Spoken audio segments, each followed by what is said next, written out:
Hello students, आज हम twelfth math का मैट्रिसेस चैप्टर करेंगे, चैप्टर 3, और उसका इंट्रोडक्शन पार्ट में आपको करवाऊंगी आज। ठीक है। मैट्रिसेस जो कि मैट्रिक्स की फुल फॉर्म है। अब ये मैट्रिक्स क्या चीज़ होती है? मैट्रिक्स होता है a rectangular arrangement of data in the form of rose and columns. कि कोई भी डाटा है, अगर उसको हम रेक्टेंगुलर फॉर्म में रोज और कॉलम्स की फॉर्म में अरेंज करते हैं तो हम उसको मैट्रिक्स बोलते हैं। जैसे कि इस ढंग से ये इसको कैपिटल ब्रैकेट के अंदर लिखा जाता है, स्क्वायर ब्रैकेट ही बोलते हैं जिसको। और इसके अंदर कोई भी एलिमेंट, जैसे हमने लिखा 1 2 3 4 5 6, तो ये डाटा को हमने रो और कॉलम की फॉर्म में लिखा है, अरेंज किया है, तो ये मैट्रिक्स है। अब ये रो और कॉलम क्या होते हैं हमें पता है। हॉरिजॉन्टल लाइंस जो होती हैं इनको हम क्या बोलते हैं? रो बोलते हैं। और जो वर्टिकल लाइंस होती हैं उनको हम क्या बोलते हैं? कॉलम बोलते हैं। ठीक है। तो ये रो है और ये क्या है? कॉलम्स है। आपको क्लियर है ना बात? रो और कॉलम का क्लियर हो गया।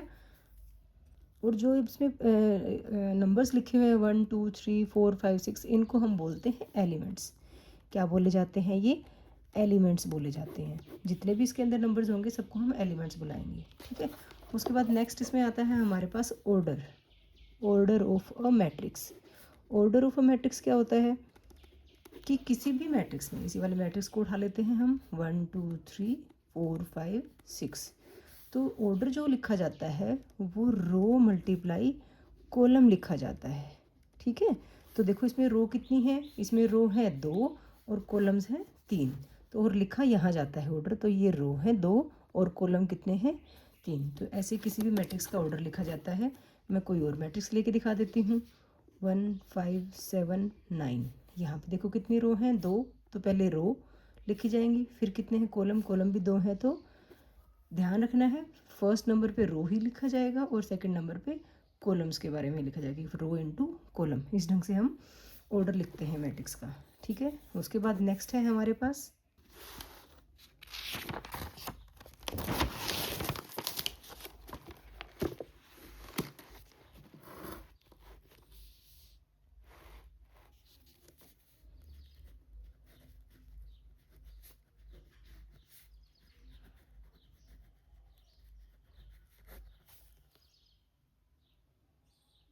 Types of matrices. कि हमारे पास जो हमने मैट्रिक्स पढ़ा है उसकी कुछ टाइप्स भी होती हैं। तो देखो फर्स्ट वन है कॉलम मैट्रिक्स। नाम से ही पता चल रहा है कॉलम मैट्रिक्स कि जिसमें सिर्फ कॉलम कॉलम होंगे। तो कॉलम कैसे होंगे? इस ढंग से, मीन्स सिर्फ एक ही कॉलम होगा तो हम क्या कहते हैं? जिसमें ओनली 1 कॉलम होगा तो हम उसको क्या बोलते हैं?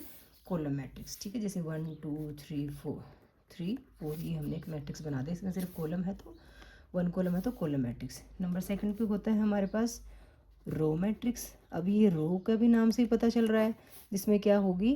ओनली 1 रो होगी। ठीक है। वो इस ढंग से हो जाएगा। मैं इसको ABCD इस ढंग से दिखा देती हूँ। तो ये हमारा रो मैट्रिक्स हो गया। नंबर थर्ड है हमारा स्क्वायर मैट्रिक्स। नाम से ही पता चल रहा है, स्क्वायर मीन्स जिसकी शेप स्क्वायर जैसी होगी, मीन्स रो इक्वल्स कॉलम। जिसकी रो और कॉलम्स इक्वल होंगे उसको हम स्क्वायर मैट्रिक्स बोलते हैं। लाइक 2 by 2 का, 1 2 5 6, 3 by 3 का, 1 2 3 4 5 6 2 1 0, कुछ भी है तो 3 by 3 का। ऐसे 1 by 1 का भी हो सकता है, सिर्फ उसमें एक ही मैट्रिक्स होगा ना, एक ही एलिमेंट होगा, तो 1 by 1। आगे 4 by 4 5 by 5, ऐसे आप मैट्रिसेस बना सकते हो, स्क्वायर मैट्रिसेस। ठीक है। नंबर 4 टाइप है हमारे पास डायगोनल मैट्रिक्स। डायगोनल मैट्रिक्स में क्या होता है? डायगोनल भी नाम से पता चल रहा है। वैसे तो डायगोनल्स देखो ऐसे होता है ना, डायगोनल किसी भी चीज़ का हम इधर से डायगोनल लेते हैं, ये वाला डायगोनल नहीं लेते। तो डायगोनल मैट्रिक्स जो होगा हमारा, उसमें सिर्फ और सिर्फ डायगोनल एलिमेंट्स ही होंगे हमारे पास। जैसे ये 1 ये 5 और हम ये 6 ले लेते हैं। अगर 3 by 3 का मैट्रिक्स लेते हैं तो यहाँ पे 0, यहाँ पे 0, यहाँ पे 0, यहाँ पे 0 0 0, तो ये हमारा एक डायगोनल मैट्रिक्स बन जाता है। 2 by 2 में भी बन जाएगा, 2 3, यहाँ पे क्या आ जाए? 0 आ जाए। डायगोनल मैट्रिक्स भी स्क्वायर मैट्रिक्स ही होता है। स्क्वायर मैट्रिक्स में ही आप डायगोनल मैट्रिक्स बनाओगे।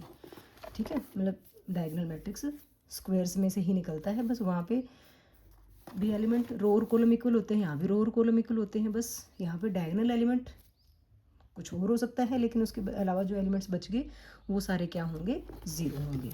उसके बाद नंबर 5 पे है हमारे पास स्केलर मैट्रिक्स। स्केलर मैट्रिक्स भी स्क्वायर मैट्रिक्स ही होता है, लेकिन इसमें क्या होता है, जो डायगोनल एलिमेंट होते हैं हमारे वो सेम होते हैं। अगर आपने यहाँ 2 लिया, यहाँ भी 2 लेना पड़ेगा, यहाँ भी 2, और जो बचे हुए एलिमेंट्स होंगे वो हमारे क्या होंगे, 0 होंगे। 2/2 में भी देख लो, 5 0 0 5 ऐसे होगा।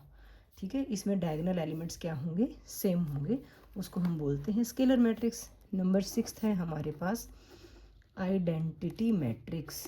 आइडेंटिटी मैट्रिक्स, अब ये बहुत ज़्यादा इम्पोर्टेंट है, यही ज़्यादा आपका यूज़ होगा। आइडेंटिटी मैट्रिक्स भी स्क्वायर मैट्रिक्स होता है, लेकिन इसके जो डायगोनल एलिमेंट्स होंगे वो 1 1 1 होते हैं। 1 0 0 0 1 0 0 0 1। ठीक है, और अगर 2/2 का है तो 1 0 0 1। और आइडेंटिटी मैट्रिक्स को हम आई से डिनोट करते हैं बेटा, ये बहुत ध्यान रखना है, बहुत इंपॉर्टेंट है, ये हर जगह आपका यूज़ होगा। और लास्ट टाइप है हमारे पास ज़ीरो मैट्रिक्स। ये भी आपको नाम से ही पता चल रहा है, ज़ीरो मैट्रिक्स मीन्स जिसके सारे के सारे एलिमेंट्स क्या होंगे, 0 होंगे। तो आप कितने का भी ले सकते हो, 2/2 का, 3/3 का, 4/4 का। तो ये हमारे पास ज़ीरो मैट्रिक्स है। देखो सारा मैट्रिसेस का हमारा इंट्रोडक्शन हो गया है। आगे ऑपरेशंस वगैरह हैं, एडिशन सब्ट्रैक्शन, तो वो जब हम एक्सरसाइज को करेंगे तब आपको क्लियर हो जाएंगी। लेकिन उससे पहले जो बेसिक्स था हमारा मैट्रिसेस का वो हम क्लियर कर चुके हैं। आपको, आई होप आपको अच्छा लगा होगा, पसंद आया होगा। अगर आपको अच्छा लगे तो प्लीज़ लाइक, शेयर और सब्सक्राइब कीजिएगा। Thank you very much.